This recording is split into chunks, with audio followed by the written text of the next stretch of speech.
여러분 반갑습니다. 반도체 오빠 천회장입니다. 하루가 또 시작되네요.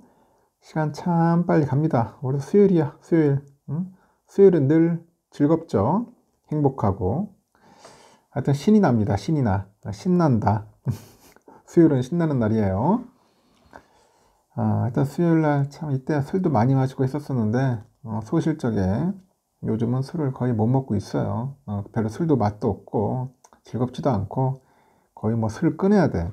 이 술은 둘이서 마셔야 돼. 둘이서 함께 마시면 좋죠. 여러분도 그렇지 않나요? 술을 같이 마셔야 재미있지. 혼자 먹으면 그 독이 되더라고. 특히 기분이 안 좋거나 별로 썩 내키지 않을 때가 있지 않습니까? 슬프고 우울할 때 그때 먹으면 안 돼요. 안 됩니다. 제가 아는 그 김 박사님은 이상하게 술을 혼자 드시더라고. 꼭 보면은 뭐 술을 안 드신다 안 드신다 하면서도 혼자 술 먹고 한 서너 잔 먹고 뻗어버리고 하시던데, 그렇게 먹으면 몸이 해롭다고요. 몸이 해로워요. 항상 술은 둘이서 주거니 받거니 하면서 이야기 좀 털어내고 그렇게 먹어야 맛있는 건데, 혼자서 그냥 뭐 먹는 거야 마시는 거야. 술을 마시는지 물을 마시든지 이게 별로 보면 좋은 게 아닙니다. 이게 좋은 게 아닙니다. 그래서 제가 항상 우리 김 박사님한테 절대 그렇게 하시면 안 됩니다 얘기를 해도 말로는 네 하면서도 혼자서 또 술 마시고 있더라고. 그렇죠. 이 약속을 못 지키더라고요. 술 약속. 그렇게 힘든가 봐요. 술 약속 지키는 게. 자신을 위해서는 진짜 약속을 지켜야 합니다. 그리고 자신을 위해서 절대로 아끼면 안 되는 게 있어요. 뭐냐? 첫 번째는 잠을 아끼면 안 돼. 잠. 여러분 일찍 일어나잖아요. 그만큼 일찍 주무셔야 돼요. 잠을 줄여가지고 공부한다거나 일하는 것은 성실한 게 아닙니다. 그 미래의 자신에게 정신 건강과 수명을 빌려오는 것입니다. 그래서 절대로 잠을 아끼지 마라. 일찍 자라. 제발 좀. 그리고 두 번째는 먹는데 아끼지 마세요. 단 맛있는 음식이 아니라 건강한 음식이 아끼지 말라는 거야. 건강한 음식이 아끼지 마라. 나이 들어가는 것이 해로운데 나가는 것이 건강할 수는 없다. 사람은 자기가 먹는 것으로 만들어지기 때문이다. 자기가 먹는 것으로 만들어진답니다. 그러니까 좋은 거 드셔야겠죠. 세 번째는 운동하는데 아끼지 마라. 운동을 아끼지 마라. 여기서 아끼지 말아야 할 거는 돈이 아니라 시간이더라. 따로 시간을 내기 어렵다면 엘리베이터 대신에 계단을 오른다거나 짜투리 시간에 스트레칭이라도 하자. 저도 스트레칭 요즘 합니다. 이게 뭐 50견인지 뭔지 모르겠는데 어느 순간부터 몸이 좀 안 좋더라고요. 어깨도 안 좋고 스트레칭을 자주 해야 돼요. 그리고 네 번째는 독서에 아끼지 마세요. 헬스가 몸을 위한 운동이라면 독서는 머리를 위한 운동이야. 머리. 헬스도 쉬운 동작부터 시작하듯이 독서 쉬운 책부터 시작하면 됩니다. 꾸준히 이어가기만 한다면 어느새 깊고 탄탄한 그런 집중력과 사고력이 생길 거다. 뭐 그런 겁니다. 생길 것이다. 한번 도전해 보세요, 여러분. 지금도 늦지 않았으니까 충분히 할 수 있으리라 저는 봅니다. 그러면은 또 삼성의 이야기를 한번 또 해보도록 하겠습니다. 삼성전자 요즘 제가 주구장창 떠들어대고 있는데 꾸준하게 잘 듣는 분도 있고 안 듣는 분도 있고 그렇더라고요. 저는 강요하는 건 아닙니다. 그만큼 자기가 노력한 만큼 노력한 데 그에 대한 결실은 나오게 되어 있어요. 그러니까 여러분 관심 있는 분들은 꾸준하게 들어주시고 출석 댓글 달아주시기 바랍니다. 상대방이 나의 댓글에 답글을 달면은 댓글 달면 답글까지 해주는 센스도 필요한 겁니다. 삼성전자가 서울대하고 이제 손을 잡았어요. 그 로봇 인재 양성에 나선다고 합니다. 앞으로 테마가 또 로봇이 또 이제 뜨겠어. 로봇이. 그래가지고 석사 학위를 따면은 삼성전자 취업이 보장되는 파격적인 조건을 내겁니다. 우수 인력 선점해가지고 미래 먹거리로 점찍은 로봇 사업 경쟁력을 강화하려는 그런 포석인데, 관련 업계에 따르니까 삼성은 서울대 대학원 신입생, 재학생을 대상으로 로봇 공학 그 교육 트랙 지원자를 모집을 하고 있다는 거죠. 삼성전자는 서류 접수와 상성 직무 적성 검사 GSAT, 그리고 소프트웨어, 역량 테스트, 면접 등을 거쳐서 합격자를 최종 선발을 해요. 합격자는 산학장학생 프로그램을 통해서 등록금, 학비 보조금 등을 지원받죠. 해외 로봇 학술대회나 전시에 참관도 가능한데 이 방학 중에 삼성전자 현장 실습 기회도 제공을 받아요. 그래서 석사 학위를 취득할 경우 추가 전형 없이 삼성 리서치, 삼성기술연구소, 로봇 사업팀 등등에서 삼성전자 디바이스 부분 입사가 보장이 된답니다. 지난해 삼성은 로봇 산업 무수 인력을 키우기 위해서 카이스트에 이어서 서울대에도 트랙을 개설했어요. 삼성이 국내 주요 대학의 해당 과정을 신설한 것은 로봇 산업의 폭발적인 성장세와 무관하지 않다고 합니다. 글로벌 컨설팅 업체 보스턴 컨설팅 그룹에 따르니까 전 세계 로봇 시장 규모가 20년에 250억 달러에서 30년에 2,600억 달러까지 확대될 거로 봅니다. 삼성은 미래 신산업인 로봇 산업에 공격적인 투자를 단행하고 있는데 지난해 삼성은 국내 휴머노이드 로봇 1호를 만든 레인보우 로보틱스에 투자해서 지분을 14.8%까지 확보를 했어요. 14.83%네요. 보유 지분율을 59.94%까지 늘릴 수 있는 콜옵션 그런 계약도 맺은 상태라고 합니다. 삼성은 오는 2029년까지 콜옵션을 행사할 경우에 레인보우의 그 최대 주주가 되더라 그런 겁니다. 삼성은 로봇 상용화에도 속도를 냅니다.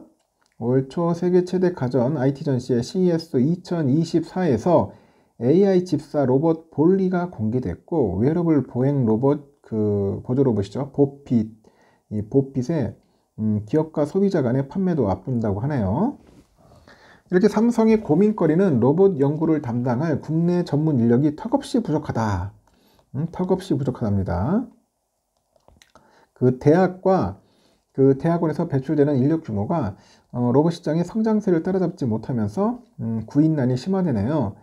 한국산업기술진흥원에 보니까 21년 말 기준 한국의 지능형 그 로봇 산업에서 이 부족한 그 기술 인력은 1,302명인데 실수요보다 3.6% 적었습니다.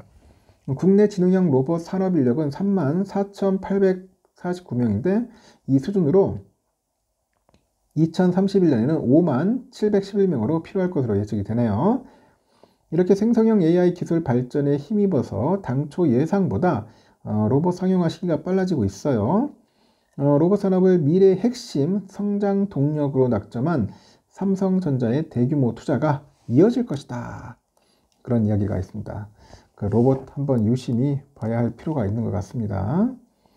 제가 예전에 로봇 이야기 많이 했었는데 관심 있는 분들은 알아서 잘 하시겠죠. 그리고 삼성이 차세대 통신기술 6G 이 연구개발 R&D를 위해서 미국의 명문 프린스턴하고 손을 잡았습니다. 프린스턴대. 삼성은 13일 선행 R&D 조직인 삼성 리서치 아메리카가 프린스턴대의 그 넥스트G 이니셔티브 산학협력 프로그램의 창립 멤버예요. 창립 멤버로 참여한다고 합니다. 이에 따라서 6G 무선하고 이 네트워킹이죠. 네트워킹의 시스템의 그런 기술 혁신의 주도적인 역할을 수행을 합니다. 6G는 초당 110이 아니네. 100기가 정도가 되겠네. 100기가비트 이상 되고요. 최고는 1테라비트 전송 속도로 5G보다 50배 이상 속도가 빠르답니다. 하여튼 차세대 통신 기술이에요. 이 넥스트G 프로그램은 산업계랑 학계 간 지식 교류를 증대를 하고요. 차세대 통신기술 발전과 혁신을 지원한다는 그런 취지에서 이 프린스턴 공학과 응용과학대학이 이 지난해 발족한 협의체라고 합니다. 클라우드하고 지능형 센싱 그리고 네트워크, 보건력 등 연구 주제와 다양한 응용 분야를 다루네요. SRA를 비롯해서 에릭슨, 인텔, 미디어텍, 노키아 벨 연구소, 퀄컴 테크놀로지, 보다폰 등 세계 주요 통신과 그 반도체 기업이 이 넥스트G 프로그램의 창립 멤버로 참여하는 겁니다. 그 찰리장의 그 SRA 상무가 차세대 통신 분야 기초 연구의 중요성에 대해서 강조를 해요. 그래서 프린스턴 대학의 연구진들이 혁신을 지속을 하고 이 6G에서 주요 돌파구를 가져올 수 있는 기술을 개발할 수 있도록 이 적극 지원할 거라는 거죠. 한편 삼성은 2019년 5월에 차세대 통신기술 개발을 주도하기 위해서 삼성 리서치 SR 그 산하에 차세대 통신연구센터를 설립했고요. 선행기술 연구를 진행하고 있어요. UN 산하의 그 국제전기통신연합 ITU라고 하죠. 이 소속의 6G 프레임워크 실무반 의장직하고 세계이동통신사연합회 주파수 그 실무반 의장직을 수행하는 등 글로벌 표준화를 위해서 아주 중추적인 역할을 합니다. 22년 5월에는 제1회 삼성 6G 포럼을 개최해서 차세대 이동통신 시장에서 경쟁력을 강화하고 생태계 활성화를 주도해 나가고 있더라. 그런 겁니다. 삼성전자 잘하고 있네요. 보니까 아주 잘하고 있어요. 이제 앞으로 먹거리가 6G인 것 같아요. 6G, 5G 아니고. 삼성이 이제 국내 스마트폰 시장 1등을 지켰는데 요즘 애플과 격차가 좀 줄어든 것으로 나타납니다. 요즘 애플이 계속 치고 들어오고 있어요. 지난해 애플의 국내 시장 점유율이 25%로 사상 최고 수준을 기록을 했습니다. 시장 조사 업체에 따르니까 삼성전자가 지난해 국내 스마트폰 시장에서 판매량 점유율 73%로 1위를 차지했고 갤럭시 S23, 갤럭시 Z 플립 5, Z 폴드 5 뭐 등등 해서 사전 예약에서만 각각 109만 대, 102만 대를 판매해가지고 흥행에 성공했다는 평가를 받는 거죠. 다만 삼성전자 점유율은 전년이 22년과 비교를 했을 때 2%포인트 낮아졌어요. 그 원자재 가격 상승 등으로 전체적인 스마트폰 시장이 위축되고 있는데 삼성전자가 그 주력 부분인 중저가폰 그 라인업을 정리했기 때문이라고 합니다. 반면에 애플 점유율은 전년 대비 3%포인트 상승한 25%를 기록을 했고요. 국내 스마트폰 시장 2등이네요. 애플이 신제품을 선보이는 매년 4분기하고 이듬해 1분기에 25에서 30% 정도 웃도는 분기 점유율을 기록한 적은 있었지만은 연간 점유율 기준 25%를 넘긴 것은 이번이 처음이라고 합니다. 최근에 수년간 애플의 국내 점유율은 매년 1%포인트씩 높아졌는데 지난해 점유율 상승폭이 3배 수준인 3%였다는 점도 눈에 띄네요. 10대, 30대 젊은 층 사이에서 갤럭시 대신에 아이폰 선호도가 크게 높아요. 그래서 그 애플의 영향력이 좀 커지는 것 같아. 지난해 10월에 국내에 처음 공개된 아이폰 15 그 사전 예약 판매 보니까 10명 중 8명이 20, 30대입니다. 첫 주 판매량은 전작과 비교해서 49.5% 많았고, 이 모토로라, 중국 샤오미, 영국의 테크 스타트업 나싱 등 기타 스마트폰 제조사들의 점유율은 모두 합쳐서 2%에 불과하더라. 쳐다보지도 않는 것 같습니다.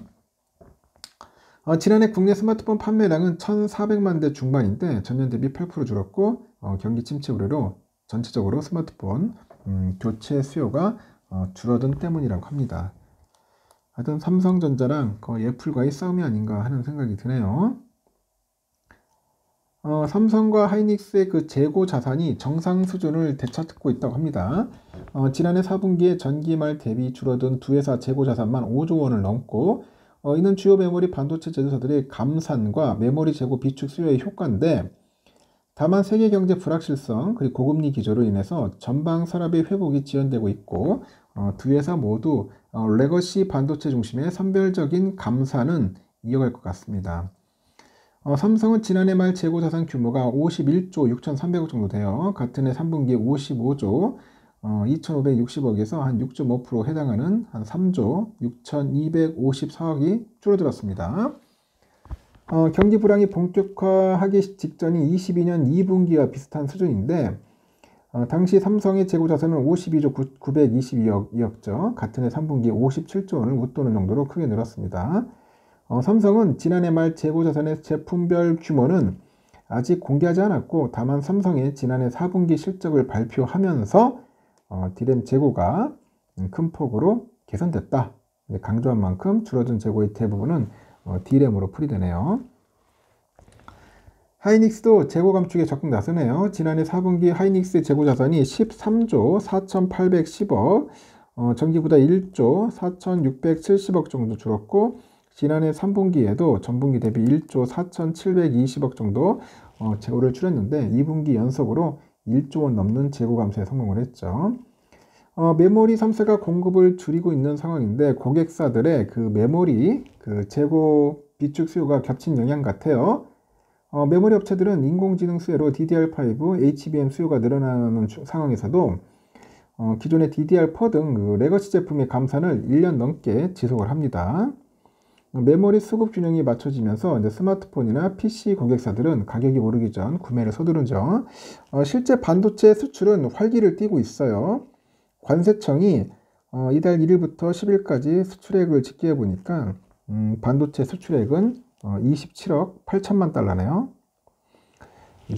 그 정도 되고요. 지난해 같은 기간보다 42.2% 늘었다고 합니다. 이런 상황은 그 메모리 가격의 상승으로 다시 이어지는데 지난달 말 PC향 그 DDR4 8기가 D램의 평균 고정가가 1.8달러로 전월 대비 9.09% 상승했고 4개월 연속 오름세. 그리고 메모리 카드랑 USB형 범용 낸드 128기가짜리 제품도 넉 달 동안 가격이 회복했고요. 지난달 4.72달러를 기록을 했습니다. 업황 반등의 신호가 감지되지만 삼성과 하이닉스의 레거시 메모리 중심의 감산을 이어간다는 방침이고 러시아 우크라이나 전쟁하고 이스라엘 하마스 전쟁, 홍해 리스크 하여튼 여전히 고금리 기조 등이 경기 회복을 늦춰서 전방 사람이 단기간 내 살아나기는 어렵다는 겁니다. 경기 사이클을 고려하니 올해 3, 4분기부터는 전방 수요 회복에 따라서 메모리 호황기가 올 가능성이 있고요. 시장에서는 미국이 기준금리를 하반기쯤 내릴 것 같습니다. 코로나 그 팬데믹 이후로 2, 3년이 지난 만큼 당시 늘어난 IT 제품 구매의 그 교체 수요도 다가오는 거죠. 경기 사이클과 더불어서 코로나 때 폭발했던 디바이스 구매의 교체 주기가 오고 있는 겁니다. 전방 산업과 메모리 수요가 점차 상승 국면을 보일 것이다. 그런 이야기를 하고 있고요. 이 레거시 메모리에 아직 불확실성이 있지만은 든든한 수요 버팀목 역할을 해주는 것은 AI향이죠. AI향 그 반도체입니다. 올해 반도체 업황이 회복을 넘어서 성장 궤도에 본격적으로 올라타는 데는 AI 서비스의 전방위적인 침투가 결정적인 역할을 할 것으로 보고 삼성과 하이닉스가 선단 공정 투자에 집중하는 것도 이런 이유예요. HBM 등 새로운 고성능 메모리 수요가 꾸준히 늘어난다면 반도체 회복의 속도가 더 빨라질 수 있겠다. AI 서비스를 도입하는 응용 제품들이 AI 폰 이외에도 다른 분야에서 얼마나 많이 나올지가 관건이겠죠. 한동안 HBM 제품이 메모리 시장을 주도할 거라고 보죠. 레거시 메모리의 증산 가능성은 당분간 크지는 않을 거다. 그렇게 보는 것 같습니다. 하여튼 삼성전자 재고 줄고 있다. 좋은 소식입니다. 일단 여기까지 하겠습니다, 여러분. 수고 많으셨어요. 오늘도 좋은 하루 보내시기 바랍니다. 감사합니다.